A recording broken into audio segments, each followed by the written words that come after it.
Мария! Чё прям вот говорят, чтобы с Изимбаевой не работали, они такие. Я знаю, что для меня кинематограф наш закрыт. Наше правительство выделило деньги людям, которые создавали те ужасные ролики, чтобы опорочить нашу честь. Мне писали, что я сподвигаю молодежь умирать на улицах за страну. Не переживай, ладно. У нас есть главное, это стремление что-то менять и быть полезными для Казахстана. Я всех порву, я сделаю, я горы сверну, я смогу получить Оскар, я стану заслуженной актрисой Казахстана. Здравствуйте, дорогие друзья! Сегодня у нас в гостях Айслу Азимбаева, актриса театра и кино, Андрей Орлов, основатель клуба писателей Казахстана.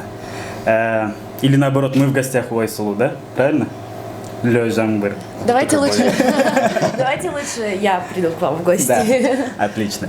И Айслу, скажите, если бы в тот день, когда приезжал Мумий-тролль в ТСБ, вы не пошли в этот концерт и не встретились бы с Чингизом Капиным и не пригласили бы на кастинг, как бы сложилась ваша судьба? Также ходили бы ивент-менеджером, создавали какие-то мероприятия? У меня очень специфическое мировоззрение, и я верю, что если какие-то вещи должны произойти с тобой, они произойдут так или иначе. И если бы я не сходила на этот концерт, либо не познакомилась бы там с Чингизом Капиным, либо не пригласили бы меня на кастинг сериала «Сель, друзья и подруги», я бы все равно оказалась там, где сейчас есть, вместе с Чингизом Капиным, вместе может быть, другое время, может, с кинокарьерой, да, и вместе с тем, что я успела все-таки посетить концерт Мумий-тролля, пока он был немного моложе. Про роль в картине «Сель», в сериале, да? Сейчас смотришь, это... Тогда были начинающие актрисы, сейчас уже, можно сказать... Увядающие! Нет, скажем так, уже стали мастодонтами, да, уже так, уже такие покрасивели, повзрослели, опыта набрались. И вы можете сказать тогдашнюю Айслу и сейчас? Что изменилось? Мне в этом году исполнился 31 год. И я стала жутко чувствительной ко многим вещам, проблемам, событиям, которые происходят не только в моей личной жизни, которые происходят в общественной жизни, которые происходят в гражданской жизни нашей страны. И я каждый раз думаю, как было классно в 20 лет, потому что было море по колено, мы знали, что мы могли перевернуть этот мир с ног на голову, и можно было... Андрей такой. Можно было не задумываться, не рефлексировать по этому поводу. Тогда оказалось, что все можно получить, все можно сделать, а самое главное, тогда оказалось, что это все тебе надо. Тебе нужна эта популярность, тебе нужны эти деньги, эта слава, знакомство с этими людьми, да, там. Селебрити. Да. Почему-то казалось, что вот это крутая жизнь. Сейчас стало все намного глубже, теплее, честнее, искреннее. Но, к сожалению, вот пропали, да, эти амбиции. Я всех порву, я сделаю, я горы сверну, я смогу получить Оскар, я стану заслуженной актрисой Казахстана. Как будто бы этого уже и не хочется, просто хочется хорошо заниматься своим делом. В этом есть очень много плюсов, потому что мы все подуспокоились. Но минусы этого в том, что иногда просто лень, не то что лень, ты не видишь смысла в том, чтобы идти и, не знаю, подбивать все помостки театров этой страны. Нету драйва? Да, но мне просто кажется, что это ненужный драйв в 31 год. Может быть, я не права. Я правда завидую людям, у которых есть какая-то бешеная мотивация каждое утро вставать, ходить на все кастинги, делать что-то новое, создавать какие-то вечеринки, создавать какой-то контент. Мне откровенно лень. Мне не лень делать только то, что мне действительно нравится делать. Это театр? Это театр, это мой бар. Потому что мой бар, в первую очередь, это не бизнес, а место, куда могут... Вы же знаете, что я до сих пор живу с мамой. К этому мы придем. Поэтому, к сожалению, я не могу пригласить всех своих друзей к себе в гости.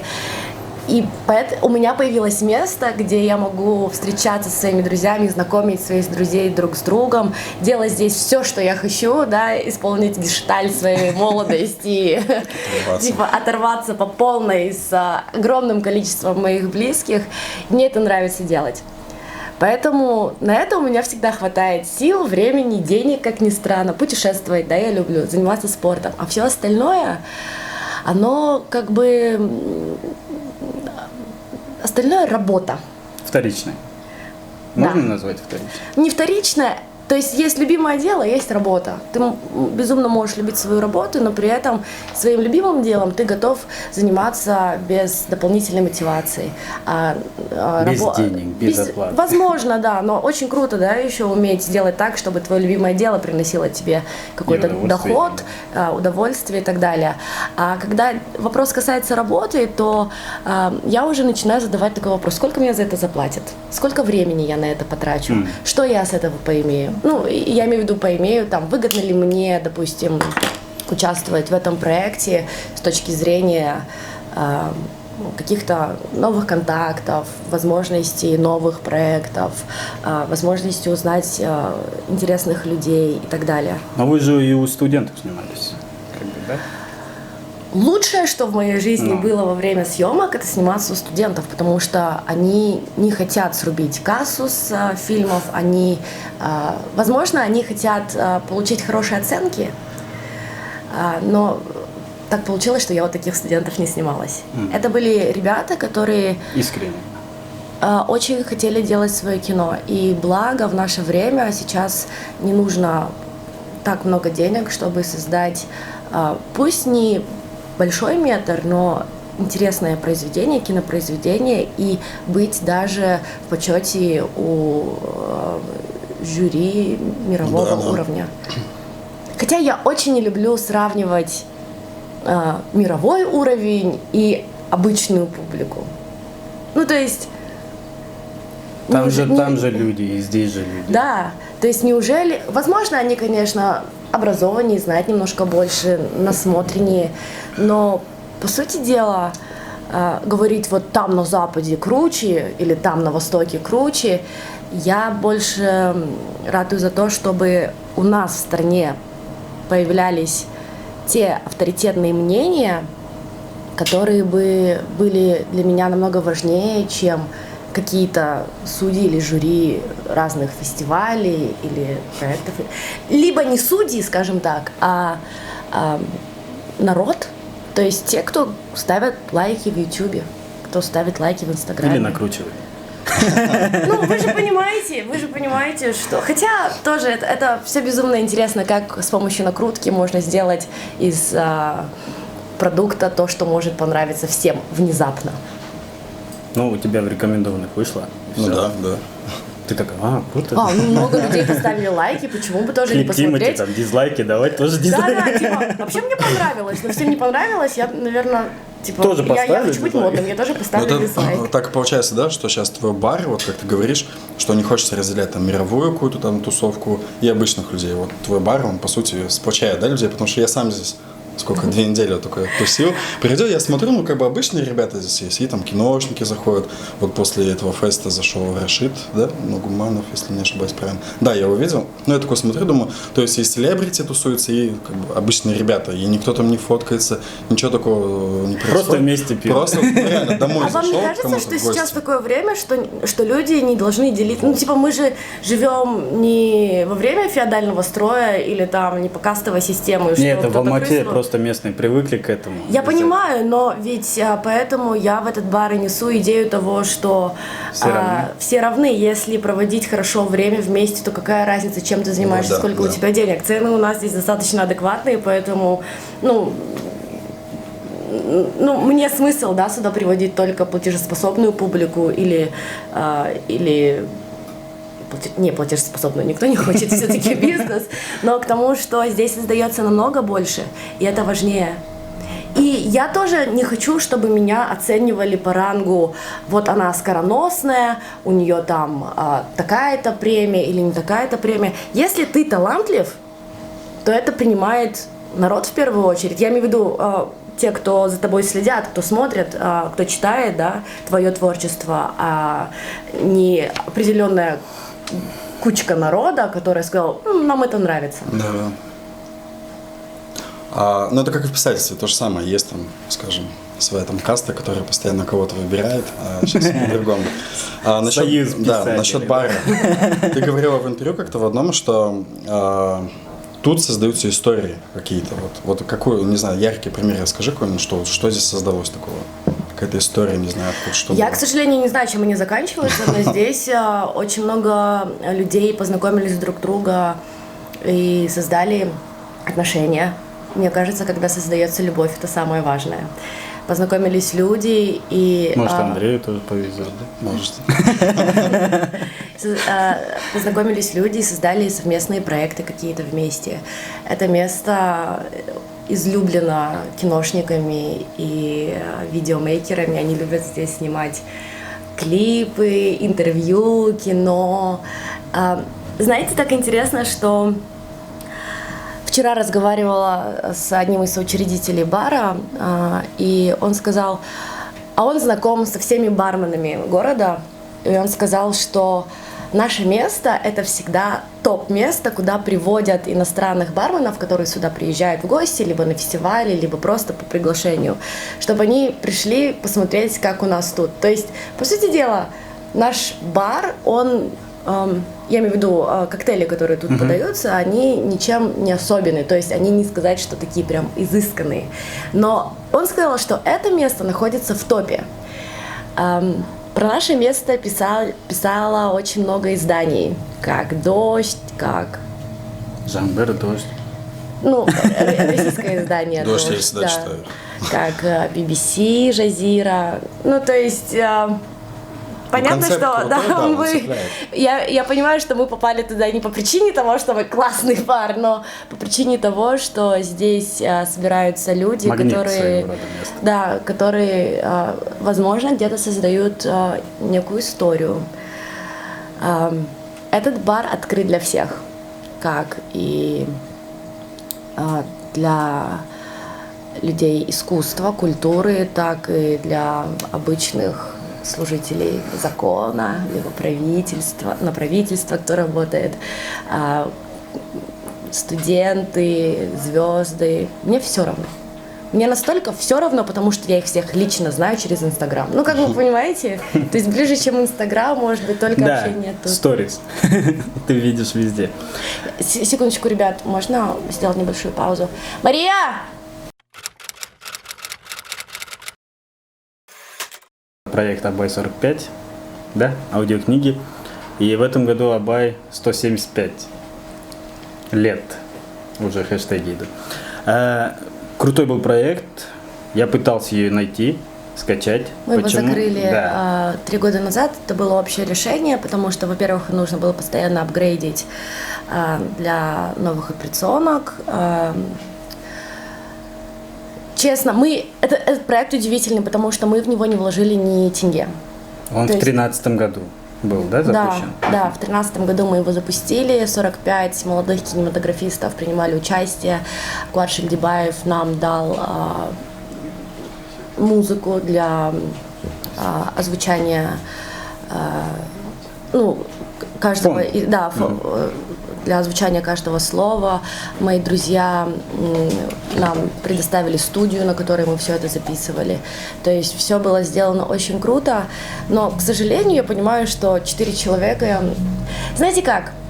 Я слишком начала придираться к качеству, к тому... То есть, да, на тот момент, когда нам было по 25, это было очень круто. На момент, когда мы только начинали, вообще, когда начиналось все это, то есть в Алмате 5 человек собрались и сделали подобный проект, это было очень круто. В наше время сейчас этим уже никого не удивишь, потому что все на ладони, да, все доступно. Сейчас можно писать у себя дома, да, на телефоне, все это дело, очистить и так далее.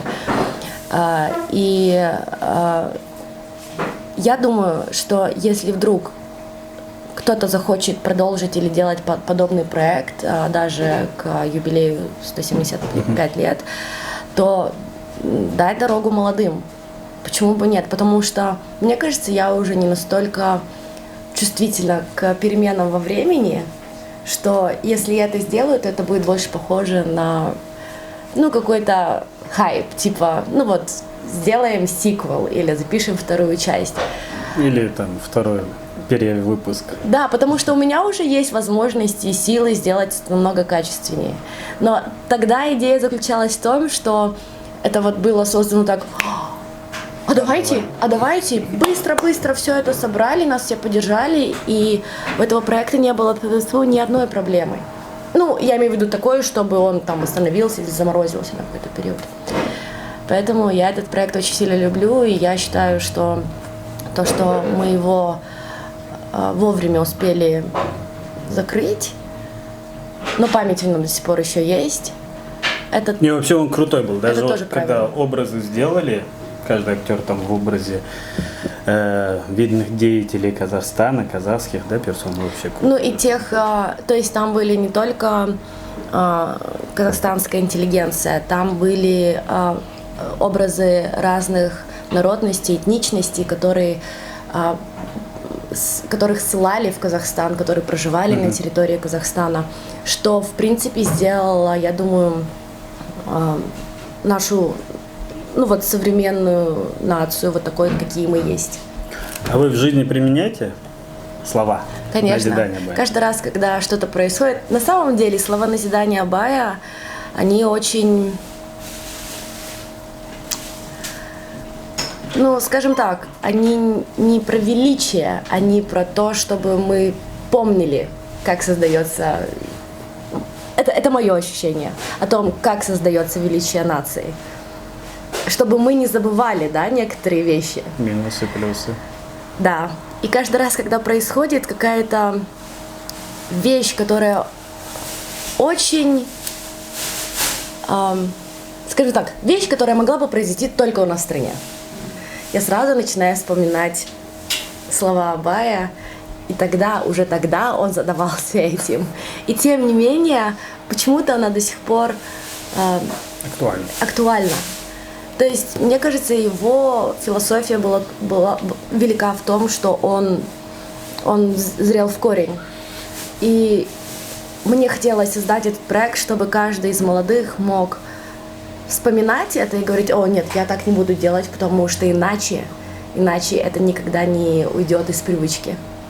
Просто мы как-то делали опрос и спрашивали, сколько слов назидания у Абая. И даже в среднем возрасте люди, даже взрослые, не могли нормально ответить. Там кто-то сказал 40, кто-то 43, там, не знаю, кто-то вообще там 7 сказал. И даже дело не в смысле, а дело даже в количестве не могут люди ответить нормально. Еще одна причина, по которой мне хотелось бы закрыть этот проект. За эти 7 лет так много всего поменялось. Конечно, этот проект нужно делать на казахском языке.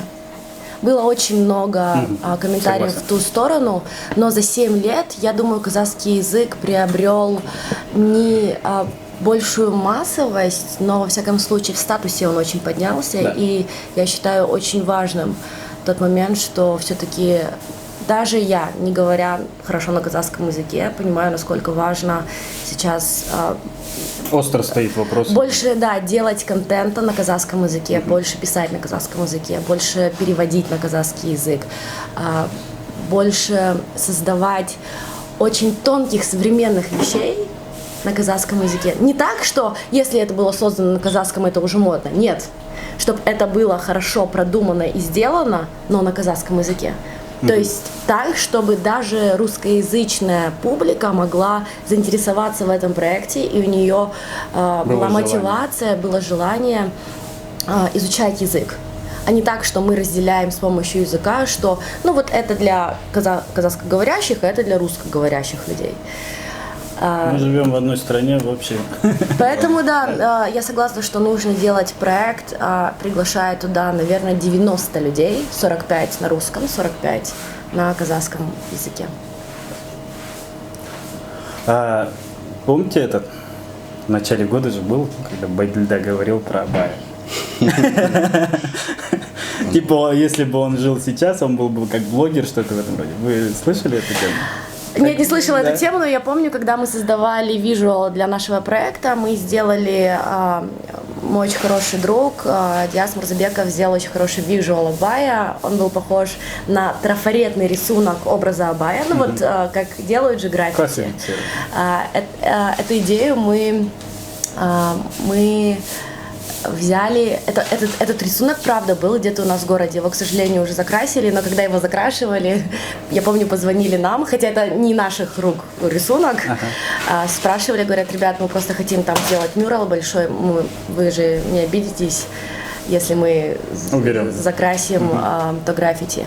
Он взял этот образ, и мы ему подрисовали белые наушники от айфона, на что я получила очень много критики. Как вы можете опорочить честь великого поэта и мыслителя, приделав ему наушники? И я подумала о том, что Абай был очень современный, он был слишком современный для своего времени. Он шел на 20 шагов впереди того, что происходило вокруг него. Поэтому, если бы он жил в наше время, я думаю, он бы был первый, кто приобрел бы себе... Он бы сюда пришел в бар, назидать кому-то. Нет, я был в доме Алабая, сейчас же он музей, это Караул, вот, Жидибай. Каждая комната, печка разная, где-то европейская, где-то там русская, прям. И у него свой, скажем так, мэр с тогдашнего времени перед домом стоит. Он реально жил неплохо, как бы, скажем так, в такую степь загнать столько всего. И он реально был модным того времени, модником того времени. Нет, наушники это же всего лишь такой инструмент, чтобы, ну вот когда пририсовали, да, чтобы молодежь обратила на все. Это как одежду, да, вот сейчас делают, допустим, с казахским принтом, что-нибудь с ребятами. Я видел, там было. Все такое модное, прикольно, вот, допустим, молодежи это будет интересно одеть, нежели если это будет какой-то старый. Да, это призыв, это, мне кажется, это очень конкретный визуальный призыв того, что мы сделали проект, который нужно слушать. Да, аудио. Который можно слушать со своего телефона, то есть не сидя за компьютером, ведь это на тот момент это было очень актуально. Сейчас, если твой проект нельзя послушать с телефона, его никто не будет слушать. Но на тот момент это было очень ново. Поэтому еще одна причина, почему, мне кажется, актуальность проекта немножко упала. В интервью The Stepper было 7 любимых книг Айслу Азимбаева. Там были Шанкаран, Кровь и пот и что еще? Унесенный ветром, Темная аллея, Мастер Маргарита, Приключения Алисы в стране чудес, стихи Маяковского. Вот именно я бы хотел остановиться на Кровь и пот фрагменте. После этого вы тогда написали, что вы только начали вот казахскую литературу читать и ознакомливаться, и что вы корнями начали в свою страну вот, более смотреть в корни, да? Сейчас вы после этого читаете казахскую литературу? К сожалению, сейчас найти новое издательство казахской литературы на русском языке практически невозможно. Все, что я нахожу, я покупаю. Но, к сожалению, прозу найти на казахском языке можно сейчас только в классических лавках. Или на улице, которые продают. Да, то есть старые книги, либо если покопаться у бабушки, где-нибудь там у тети дома. Мне это очень интересно, потому что все равно уроки казахского языка не проходили в школе. Но, опять же, за 7 лет казахский язык поменял свой статус. Я говорю не статус, который нам навязывают, а статус, который мы принимаем, да, как обыватели. На тот момент, конечно, казахская литература, она была очень странной, потому что все равно наше образование было, мое образование было очень русским. Ну, то есть российским, русским, как при... Ну, как у меня, да. Да, как при, в Советском Союзе. И воспринимать казахскую литературу человеку, который с детства был, воспитывался в советской культуре, было очень сложно. Теперь, когда прошло очень много времени, когда я попутешествовала по Казахстану, у меня было возможности больше общаться с людьми из разных регионов, конечно, переосмыслить литературу нужно было, и мне было очень интересно. Вообще, эта идея пошла из очень интересной идеи про казахский танец. Как такового, я считаю, я, конечно, не научный сотрудник и деятель и так далее, но я очень люблю танцы, и я верю, что исконно казахского народного танца как такового не существует. То, что Камажай, Каражора. Я много думала об этом. Мне кажется, просто у кочевников не было как такового времени, чтобы танцевать, потому что кочевая культура подразумевает очень много работы. Да. Во время празднеств было очень много музыки, казахи очень музыкальный народ. Но, к сожалению, так, чтобы когда душа хочет праздника, казахи не танцевали, а пели. И то, что сделала Шара Жейнкулова, вела казахский народный танец в тот формат, который мы привыкли его видеть со сцены, то есть танец лебедя, Камажай, Каражорга.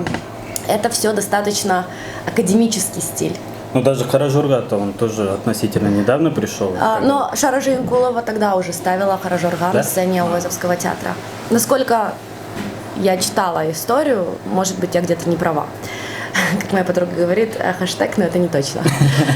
Я очень люблю ходить на такие постановки, но опять же, мне кажется, никто сейчас не занимается развитием казахского народного танца. И я думала, я хотела найти свой способ, способ театральный.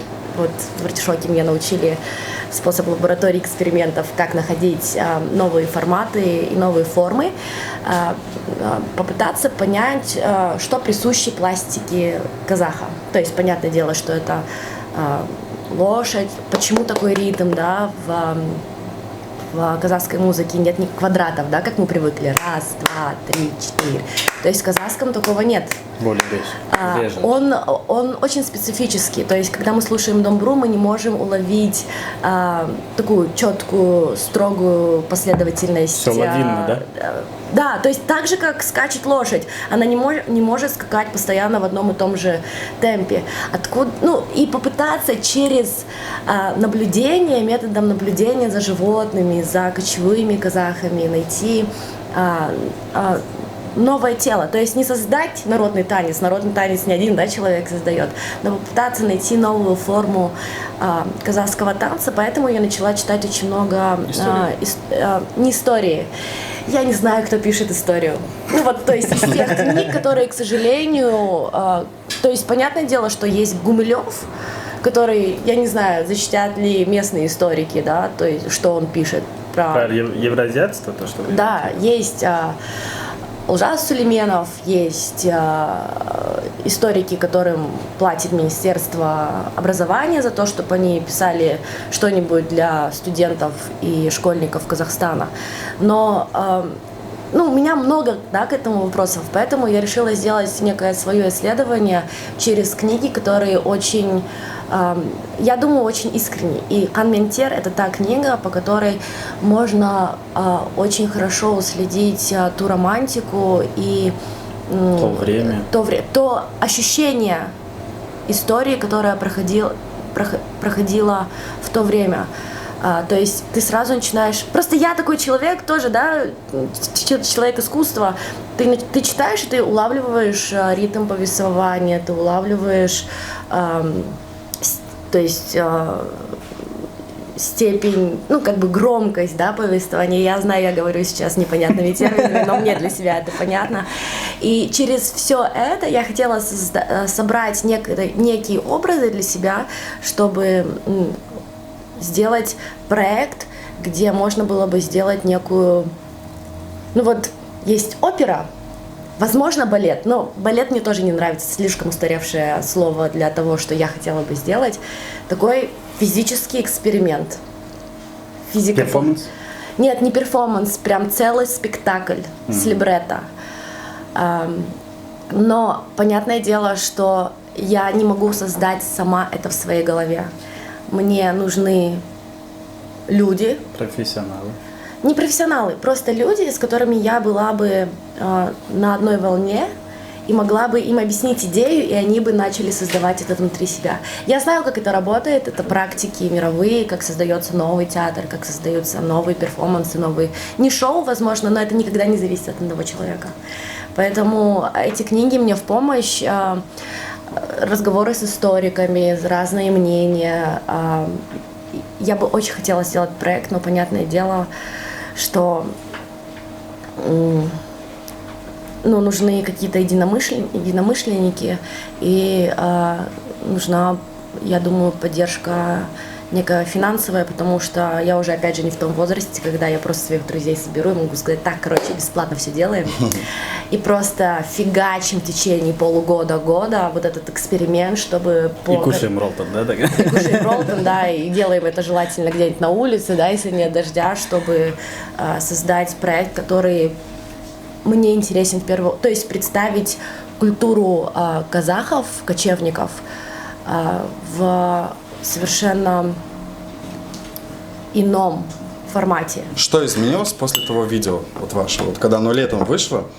Именно, ну просто интересно, допустим, как изменилась твоя жизнь? Тебе стало больше поступать предложений по работе? Или меньше? Или наоборот меньше? Или вот что? Или может быть эти предложения изменились? Вот как это? Что? Я сейчас всех вас напугаю. Ну ладно, что? Да, стало...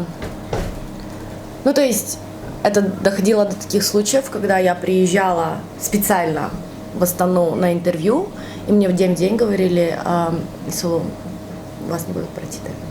То есть я приезжала туда специально для этого, и мне говорили, когда ко мне подходят мои знакомые, работающие, допустим, там, ну, с организациями, сопряженными, да, с правительством, я говорю: что прям вот говорят, чтобы с Изимбаевой не работали, они такие...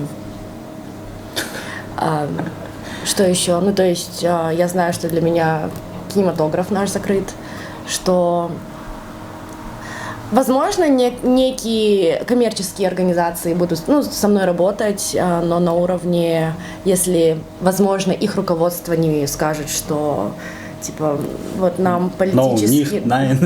Да, типа, ваша политическая активность, к сожалению, не вписывается в формат, там, типа, концепции нашего продукта, допустим.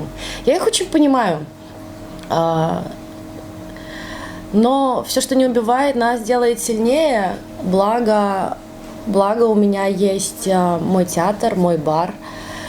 Это, конечно, тоже можно все отобрать, но я не думаю, что мы, я не знаю, так перешли кому-то. Нам по рукам, да, понадавали. Но у меня такое ощущение, немножко подломили крылья и сказали, типа, не надо выпендриваться, вы многого не понимаете. А я многого не понимаю, просто мы это делали из-за каких-то личных побуждений, потому что мы считали, что в нас есть силы что-то поменять. И я до сих пор остаюсь при своих позициях. Я безумно горжусь теми ребятами, которые до сих пор продолжают делать все это. Я знаю, что, возможно, я буду немножко больше думать, когда буду вступать в такие проекты, потому что, ну, для всех это было первый раз. И это мощно было, интересно. Ну, вы понимаете, наше правительство выделило деньги людям, которые создавали те ужасные ролики, чтобы опорочить нашу честь. Я знаю, я даже один раз был, скажем, оказался, вот когда вы ролик выпустили же свой, На следующий день я оказался в том месте, скажем, случайно, где люди говорили, что делать вообще вот с вашим этим роликом, скажем. Они говорили, какую сделать ответку. Типа, я думаю, нифига себе, настолько все серьезно, типа. После интервью расскажу. Ну, что это за место ну было. то есть это, понимаешь, как бы выделились деньги людям на то, чтобы довольно светлых ребят нашей страны немножко прижать. Я не понимаю, зачем. Ну, типа, мы же Как ты не реагировала? Вначале это остро было было? очень или- сложно. Конечно, когда тебе пишут очень много мусора. Прям очень Ты много. вначале прям на Мне- каждом переживала, потом Конечно, закрыла, да? конечно. Мне писали, что я сподвигаю молодежь умирать на улицах за страну. Мне так писали. Они говорили, что вы призываете людей на митинги, они там все умрут. И знаете, я, черт возьми, не хотела брать на себя такую ответственность. Да. Это очень страшно. Потому что если бы, не дай бог, что-то случилось, то я бы, наверное, была просто, я даже думать об этом не хочу, гадость какая. Поэтому я хочу сказать так. Не переживай, ладно. Просто, видишь, проблема нашего общества такая. Она говорит, вот есть лидеры мнения, есть блогеры, есть, актеры, да, у которых там по миллиону подписчиков, да, скажем так. И почему они не говорят свое мнение? Помните, тогда же была тема, почему вайнеры снимают вайны, а вот про митинги, про это не говорят. А когда люди начинают что-то говорить, ой, вы сразу плохие, у тебя и так-то квартира есть, ты живешь как королева там. Я до сих пор не поддерживаю тех ребят, которые откровенно промолчали. То есть, знаете, были ребята, которые просто держали нейтралитет, были ребята, которые... Все нормально. А были некоторые ребята, которые откровенно плясали под дудку.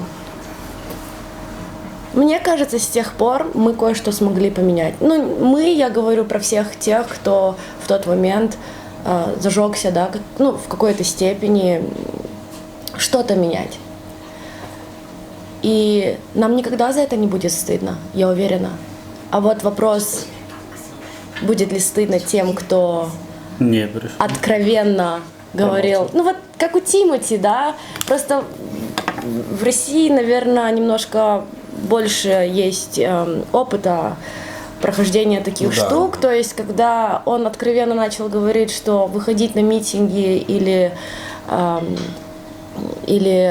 там быть против правительства это не круто. То есть понимаете, какими он оперирует терминами? Это не круто. Да, многие говорят, что лишняя строка была то, что выходить что-то на митинги, говорить дичь. Что-то вот такая строка. Да. Это лишнее. И... Вы пройти хотите? Бедра хочу. Заберите. Я не мешаю? Нет. Да, мне кажется, что тем ребятам, которые не проявили, точнее не то, что не проявили, которые были нейтральны, это их дело, но те, кто откровенно шел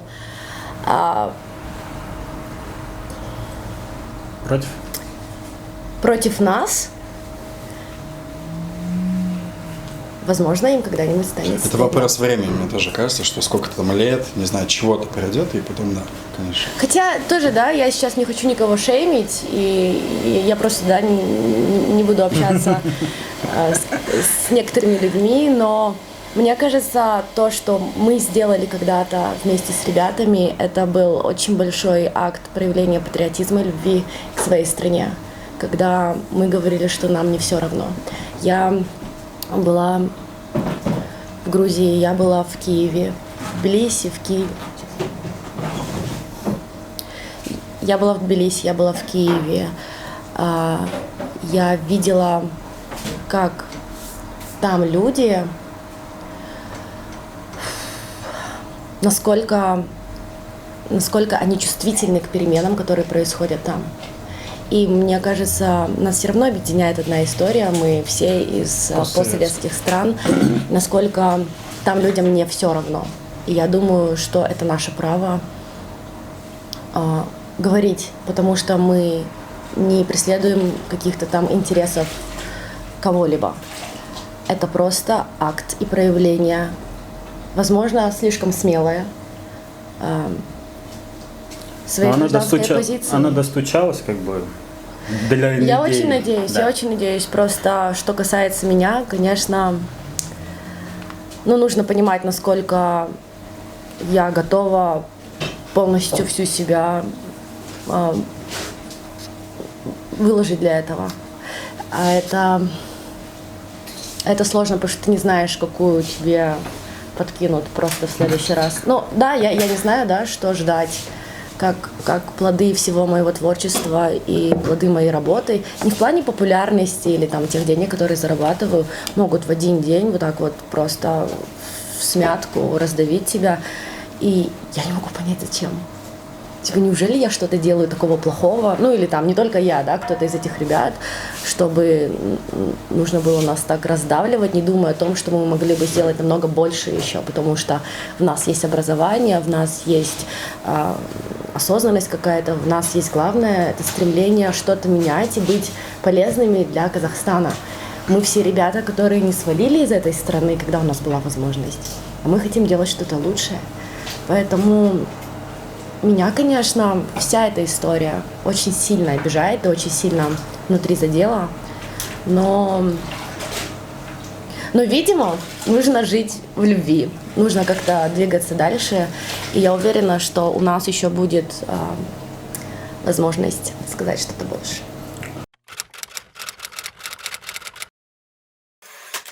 Где Ануар? Это, кажется, и на Ктафесте, да, спрашивали? Да. Пацан спросил. Да. И он что-то ляпнул, я помню. Сказал, что парень не переживал, да. Все хорошо. Контактируйте. Я скажу так, у Ануара сейчас все хорошо. У него есть свои мысли, у него есть свои причины. Я, к сожалению, не буду, да, говорить. Нет, вообще в целом главное жив, здоров. Да, он принял, да, какие-то свои решения, и у него были причины, о которых, я надеюсь, он когда-нибудь расскажет сам. Но он жив, здоров, да. Все отлично. Самое главное. Просто мне кажется, я не имею права, да. Нет, я говорю просто, что ты самый популярный вопрос. Да, это стал слишком популярный вопрос. Тематика уят. Мы как раз в прошлый раз с Чингизом Капиным общались, у него была фотосессия в стиле американского психопата. Да. У тебя была фотосессия в стиле драг, когда...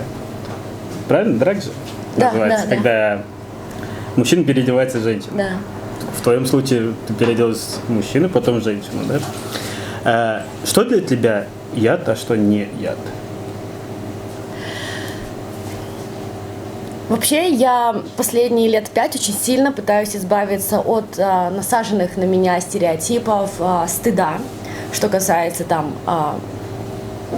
моей женственности, то есть моего полового признака, когда говорят, так девочки делают, так не делают. Когда это касается моих традиций, то есть ты же казашка, казашки так не делают, или казашки должны так делать. Что касается моего профессионального творчества, то есть... допустим, в работе себя так не позиционируют или так позиционируют, я стараюсь разбивать эти стереотипы в пух и прах, потому что я не видела еще ни одной истории, которая бы сложилась идеально, если ты придерживался бы многих правил, которые были созданы либо в начале века, либо в прошлом веке, либо в середине века и так далее. Время меняется, и мы должны тоже, да, ему как-то соответствовать. Я, наверное, перепробовала все. Обнаженные фотосессии у меня были. Клипы, да.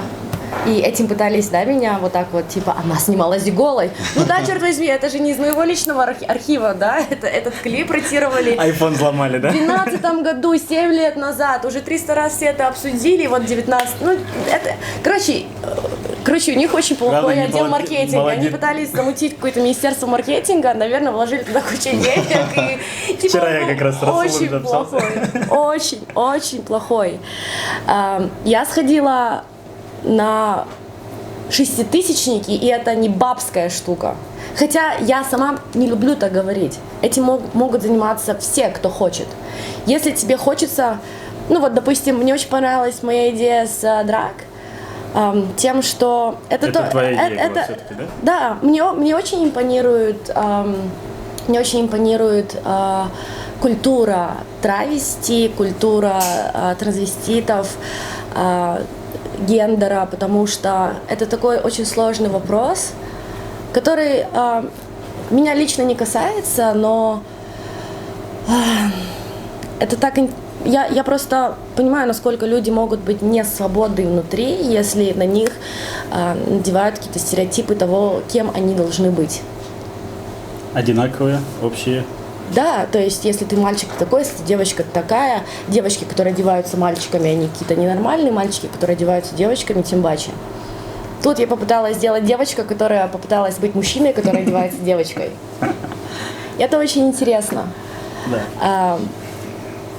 Мне очень интересна их история борьбы за свое положение в мире, за то, как они стали тем, кто и свободными, как они есть сейчас, во всяком случае, не во всем мире, но, допустим, в Америке, в Европе, в Исландии. У кого-то это было в культуре всегда, допустим, тайская культура, индийская культура, возможно, даже индонезийская культура.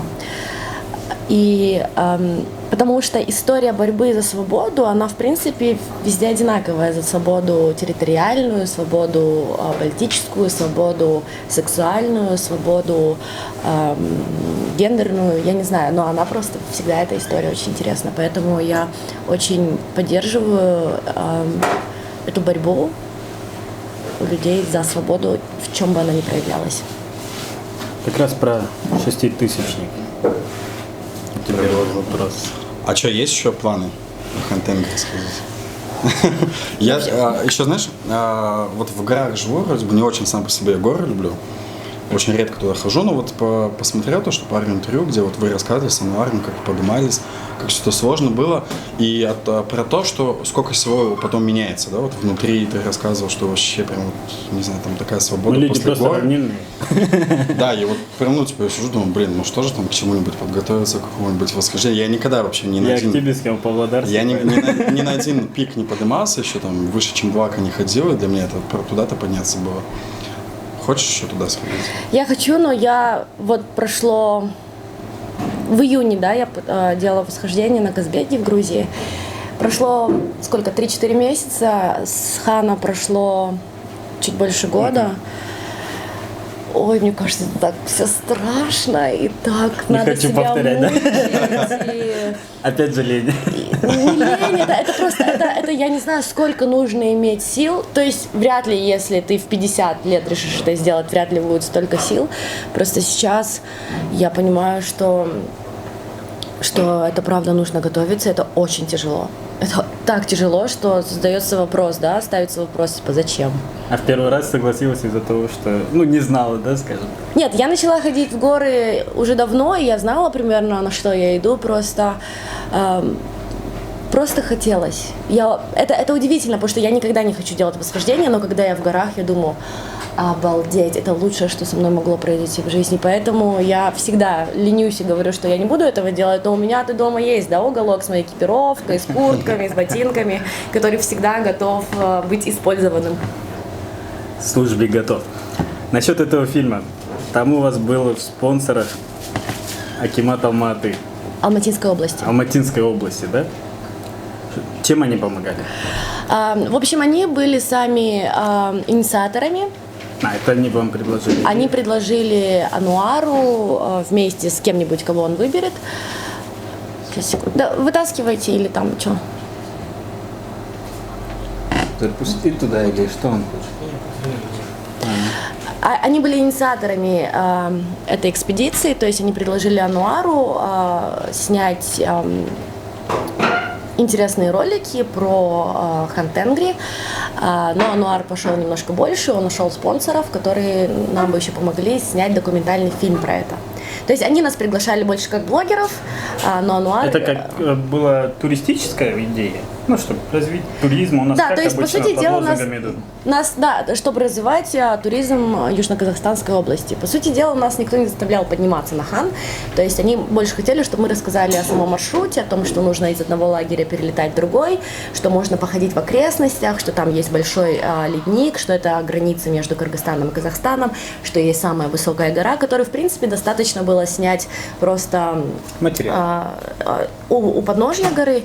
Но мы решили сделать немножко больше. Ануар нашел деньги, чтобы еще сделать документальный фильм для всего этого. И, конечно, мы пошли прямо на восхождение. Другой вопрос, смогли мы или нет, но это уже смотрите кино. Прокатчик Sony, да, был? Нет, Sony предоставляли нам технику. Видео, да. Аппаратура, да? Да. А прокатчик? Прокатчика не было. Мы сделали с Ануаром очень интересную штуку. Мы, наверное, хэштег, но это не точно, впервые за прокат казахстанского кино пустили фильм не в прокат, как мы привыкли видеть, а мы сделали кинопоказы, как это делают с театральными постановками. То есть мы сами лично присутствовали на каждом показе. У нас был вопрос-ответ секция, мы могли там сфотографироваться и так далее. То есть в каждый город мы приезжали. Да, у вас же был тур. Да, с таким туром показывали фильм. И это было очень интересно, потому что люди хотят видеть участников фильма, потому что пообщаться. Причем, понятное дело, что казахстанское кино, даже документальное, к сожалению, не так популярно, но видите, опять это те мозги, которые помогают в современности думать по-другому, не как привыкли это делать, допустим, там в каких-то государственных органах, а развивать какие-то новые форматы, которые работают. То есть у Ануара есть конкретно раскладка по тому, сколько мы вложили, сколько мы заработали, сколько времени мы на это потратили и так далее. Сколько городов вы объездили? Мы показали раза 3, по-моему, в Алмате, Астана, Шымкент, Актюбинск, Караганда и Талдыкурган. Классно. Сейчас где этот проект лежит? Этот проект сейчас, по-моему, я с Ануаром тут и общалась, но его планы были отправить этот проект на кинофестиваль документального горного кино. Такой есть фестиваль в Канаде, он считается одним из самых крутых. И после того, как он примет участие в фестивале, он готов выложить в общий доступ. В сеть? Да. Это YouTube? Да. Отлично. Просто мы все искали. Хотели посмотреть. Вы понимаете, да, есть такое правило, что, к сожалению, ты не можешь выкладывать в общий доступ проект, который участвует в фестивалях. Спасибо большое за интересную беседу, было очень круто. Да, ждем больше творчества. Больше фоток, больше видео. Тусовок много. Спасибо вам большое, спасибо большое за то, что вы делаете, спасибо за приглашение, и я вас приглашаю к себе в бар. Приходите, всегда двери открыты, кроме понедельника. Хорошо, что я не пью, да? Я не ваш целевой клиент. Все, до свидания. Спасибо большое всем, кто смотрел.